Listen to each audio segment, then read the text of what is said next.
Jajpur road गोलेई छकरे चढ़ऊ केन्दुपत्र सहित गाड़ी जबत 2 जन गिरफ।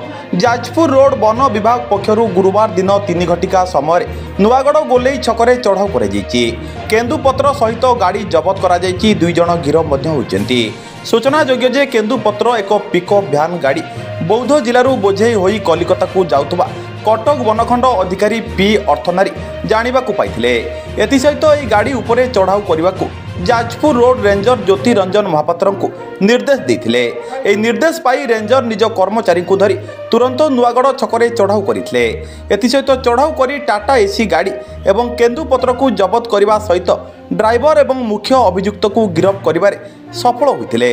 तेबे गिरफ अभियुक्त 2 जन हेले अनुगुल जिला मझी गाँव ड्राइवर संतोष कुमार प्रधान एवं मुख्य अभियुक्त संजय कुमार माझी बोली सूचना मिली।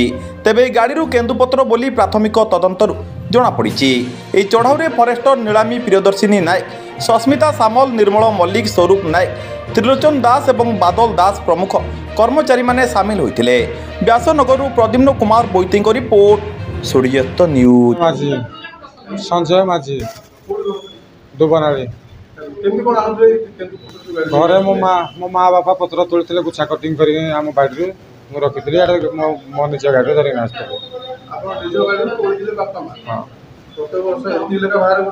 हाँ बाहर आहरी अधिका भी बाहर मसे 2 मास लेखा तोड़ती आम घर। हाँ फड़ी फड़ी ए आम गाँव ना जहाँ जो सुविधा जिन तो बिका पड़ो जो हाँ बेआईन हो गला।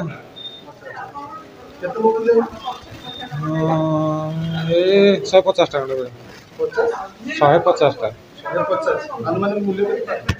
लक्ष टाँग भाया हम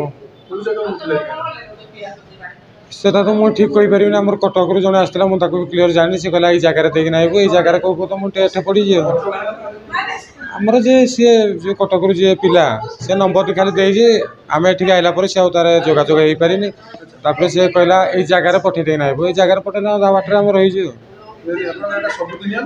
ना आज फर्स्ट टाइम मुझे श्री ज्योति रंजन महापात्र फॉरेस्ट रेंजर अफसर Jajpur road range Cuttack forest division. आम विशेष सूत्र खबर पाई एक टाटा एसी केन्दुपत्र लोड हो आमर दानगदी पटु आसो।